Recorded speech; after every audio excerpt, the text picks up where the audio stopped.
Man overboard on a catamaran. Here are two great methods. Sailing virgin. Hey, I'm Jack. I'm James. We're sailing virgins. We're here in beautiful, beautiful Tahiti, and we're on two amazing catamarans this week for a catamaran course. We're going to show you a couple of man overboard techniques. What we're going to do is to talk about catamarans generally and how they're different to monohulls. Then we're going to talk about MOB fundamentals. We'll just take you through that again. The first method, which we've got broad reach, close reach on a cat. The second method, which is the figure 8 method. And then we'll go through the pickup, which is a little bit different on a catamaran. So let's go. So, there are a few pros and cons with cats in sailing generally, but especially in a man overboard situation. Firstly, they have a really high freeboard, meaning that big flat wall on the side of a catamaran. It means that picking up somebody right on the beam there is going to be difficult. It's super high off the water, sometimes like that high off the water. Secondly, they don't have a keel. So without a keel, it makes them a lot lighter weight, which means wind on the side is going to skip them across the water far more than monohulls will. That can be useful or it can be dangerous. Sometimes you can slide down on them easier, but sometimes you can slide too fast. Okay, another one, high freeboard, but then you have the super low sugar scoops at the back. So while it might be really difficult to get someone right on the beam of the boat, down at the stern of the boat, you've got the sugar scoops, those steps that go down to pretty much water level, so it's ultra accessible back there. So it's really accessible, but the downside of that is the propellers are a lot closer to your MOB, so you have a real safety issue. Sometimes like that close, if their legs are under the bottom. Yeah. So with those things said about catamarans, let's now take you through the fundamentals of the MOB. The fundamentals of man overboards are the same regardless of catamarans or monohulls. So let's have a look at them in line order. So firstly, we have pointing and shouting. You shout to get everyone's attention, and then you point at the man overboard, and you don't stop pointing until the man overboard is recovered back on board. Secondly, they need something to float out there with, and hopefully it'll help you mark them as well. Hopefully it's a horseshoe buoy or a dam buoy or something like that, reflective, and hopefully it has a floating and flashing light connected to it as well. Thirdly, you're going to want to mark the position of your man overboard. So there'll be on your plotter, there'll be an MOB mark button, or even on your handheld device, your iPhone or whatever, you should be able to mark that. Now, you might be considering a mayday call at this time too. Cold water, if they're unconscious, bad weather, if it's dark, it might be time to call a mayday or press the DSC button. Yeah. So with those fundamentals understood, let's now look at the two methods of man overboard, one and then the other. So before we get on the water, let's just talk through point by point how it's going to work. So the man overboard event happens, the fundamentals are done, you know, the pointing, shouting and so forth we just described. Then the helm puts the boat onto a broad reach, and the helm goes 5 to 10 boat lengths on that broad reach. And in that time, if he can or she can turn the engines on, great. If not, no big deal. Then the boat is tacked around and the helm takes the boat back on a close reach, aiming about 1 to 2 boat lengths under the MOB on the wind. So once the helm has passed the MOB, turn the boat up into irons, and the boat will then come to a stop with the MOB right next to the boat. And at that point, the recovery method is done. Okay, so now that we've gone through those points, let's go check it out. So I'm here with Tyson, and we're going to show you how to do a man overboard with a self-tacking jib on a catamaran. More and more cats today have self-tacking jibs, and there's certain things that limit you when you have a self-tacker. So we're about to show you the broad reach, close reach method. Righto, let's go. See you, Wilson. Man overboard! Pointing, throwing something. So he's going on a broad reach now. Boat's quietening down. He's going to go do that for about 10 boat lengths or so. When he's happy with the distance, he's going to tack around. And that's so we can turn around and come back on a close reach. And we're going to come back just under the patient and then stop the cat. So we will have engines on, but we probably won't have to use them. Protect! Ready? Ready! Tacking! So even though it's an auto tacker, we're still using the tacking term so everyone knows. And also Tyson has to speed the boat up a bit for the tack, so he's going to go into a close reach now, get a bit of speed up so the boat can actually get enough momentum to tack. So that's what we're doing now. Now that we've got a bit more speed, Tyson's going to throw it around and tack it.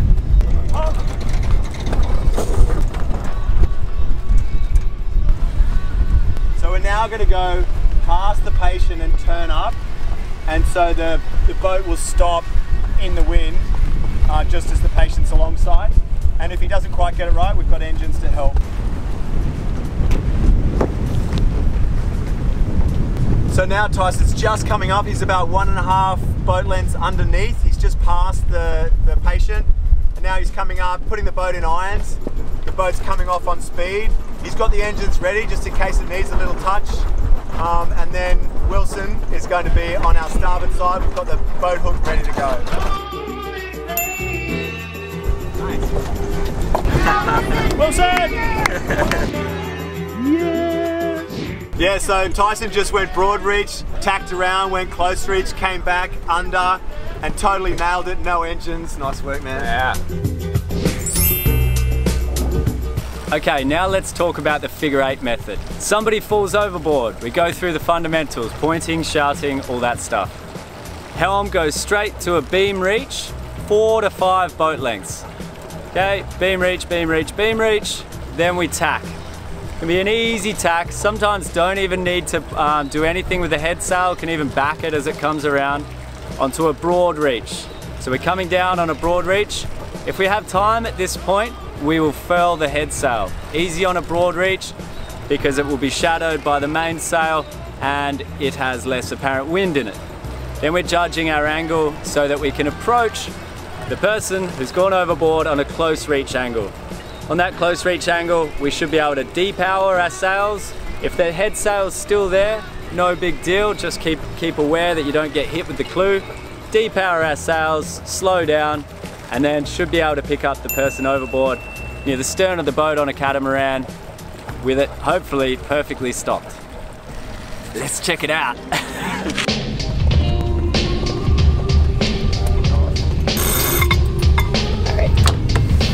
We're here with Kat and we're going to nail our figure eight man overboard under sail method on a catamaran. Here we go. Man overboard, pretty, point. James, throw something. I'm pushing the marker. Get ready on the DHF to call if needed. Ready. Alright, we're sailing on a beam reach. We're going to a beam reach for 4 or 5 boat lengths.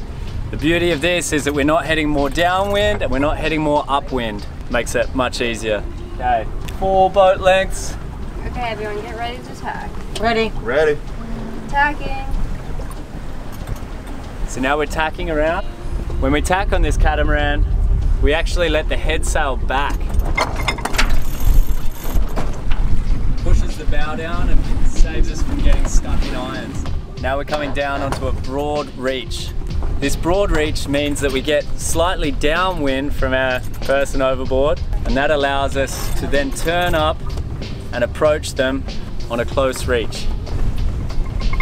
So we're approaching on a close reach now, because on a close reach you can power up the mainsail to speed up if you need to, or depower the mainsail so you can slow down. Depower the mainsail. Okay, got the mainsail depowered.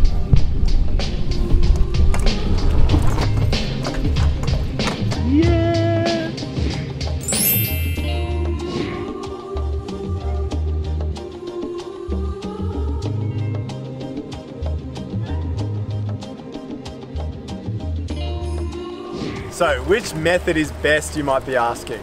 This is the great MOB debate. This is as old as the hills. We debated it for a couple of hours literally this morning. Yeah, so it's real. Yeah. Now, of course, before we go any further, if you've got engines, turn them on and use them. You'll be so much more maneuverable. But here's the scenario. Somebody's working with some lines, they fall overboard, you get a prop wrap. On this catamaran, you've got 2 prop wraps. But yeah, you need to know how to maneuver your boat around just using the sails. Yep, so both of these methods are robust enough to not need the engines if they're done well. But absolutely, we're the first to say if you can use your engines, use them. This is not about being a purist. This is about saving a life potentially. Yes. Now, one of the downsides to a broad reach, close reach is you're actually going on a broad reach, so you're going down, down, down wind up to 10 boat lengths, and that's a long way if you've got to keep sight of the MOB. Sometimes you're stuck going downwind. You've got a poled out head sail or a big head sail, you've got a boom preventer on, something like that. So you need to know all of these different methods, because sometimes you might be stuck in that situation. And they're only just touching the surface on the pros and cons. So let's now look at figure eight. Yes. Figure eight can be tough because you sometimes don't want to be stuck on a beam reach. If it's bad weather, big waves, that's when somebody's going to go overboard probably. Do you want to go onto a beam reach in that situation? Maybe not. But of all the methods, figure eight may be the best in terms of keeping at the same level of the wind as the MOB and not going so far away. You're sort of 4 to 5 boat lengths normally. So the figure eight has real strengths as well. And you know, like I said, we'll be debating this a lot. But ultimately, it's the conditions, it's your boat, it's the people on board that really will determine which method you should be using. So we really recommend learning all of these methods. And you know what? It's great practice for the crew to do drills in tacking, furling, broad reach, beam reach. Let's get around to them and let's slow the boat down. It's super interesting to see how your boat reacts, how much speed your boat carries through the water, how much windage, how much leeway. There are a lot of different things in here that you can practice, and you really need to know pretty back to front a lot of these methods for whatever scenario you're in. Yeah. So yeah, MOB recovery methods are just really great sailing drills as well. And if you want to actually do any sailing drills, Keep going. and if you want to do any sailing drills, you can always come to us at Sailing Virgins. Yeah! I know an instructor. It's time to go and explore the rest of French Polynesia. We've got sharks to swim with. Where are the stingrays? Manta rays? Oh, let's climb a mountain. This place is honestly unbelievable with the lagoons, like Jack was saying, like sharks. But nice sharks, very friendly sharks. Yeah. Don't be scared of those sharks. It's got everything. Tahiti is worth visiting. I must say, my favorite part of Tahiti, the people. The people are so friendly, no bad vibes from anyone, just sharkers all around and big smiles. It's the best. So true. So yesterday was our last day in French Polynesia, and we caught up with an old friend called Tama on the island of Taha'a. So let's go check it out. We can't wait to show you.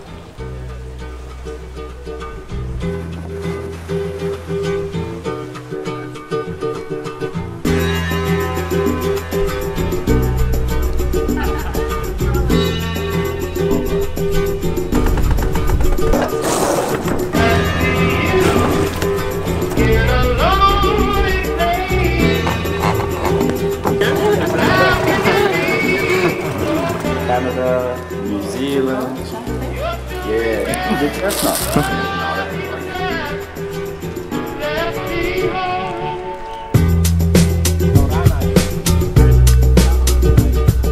So I met Tama here last year on... Hey, Orana. Yeah, and so he's just shown us this walk we're going to do. We're on his island of Taha'a, and we're just going to walk island, up. yeah. Whole island. Yeah. And we're going to walk for about an hour up, an hour down, that sort of thing. So yeah, a bit of land adventure. Yeah, so we met Tama last year just at a restaurant by chance, and he's just a guy that knows everyone in Taha'a. He's very much a resident here, and he knows everything about every single tree, it seems. He's just this wise man of the island, and he's super cool. So we're very happy to know him. When you go on the hillside with your boat, you see that it's covered with this. Yeah. And these, in Overboard, they had like 5,000 men.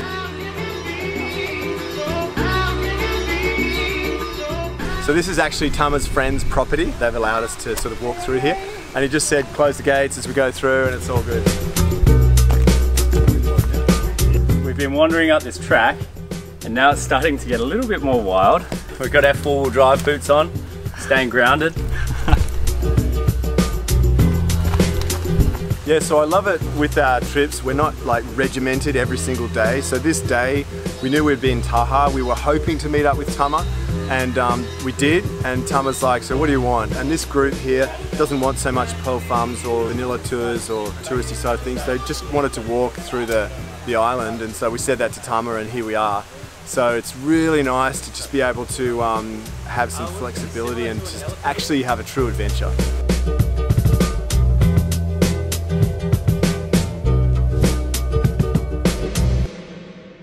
So we made it off the mountain, got some fresh groceries, now time for some local lunch.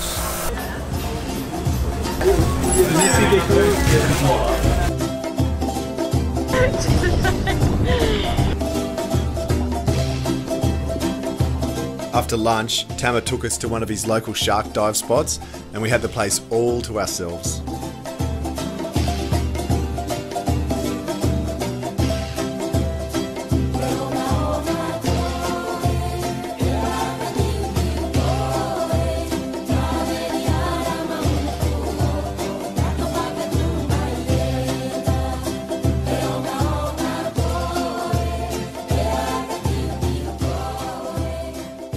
So after a lovely sunset sail around to the other side of Taha'a, we picked up a mooring ball and headed into the local village. From what we could tell, pretty much everyone else there were sailors just like us exploring the islands. And you could see straight away that the locals putting on the show were so into it, and they really loved celebrating their culture and showing us what it was all about.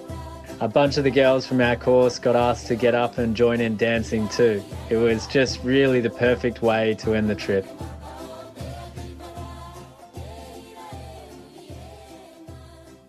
So there we have it, 2 methods of man overboard recovery on a catamaran and a little tour of French Polynesia. It's an island chain that we love so much. We're only just getting started on this, and we're going to be doing many, many more trips here. There's one actually coming up in a few months' time. Both crews came out of this week like just so buzzed, us included. The place is amazing, the sailing's fantastic, food, people, underwater, everything's great here. So we hope you got a sense of how great it is. And yeah, if you really enjoyed this video, please do us a favor, hit that little thumbs up button and subscribe. It's yeah, great. Yeah. Thanks guys, see you later.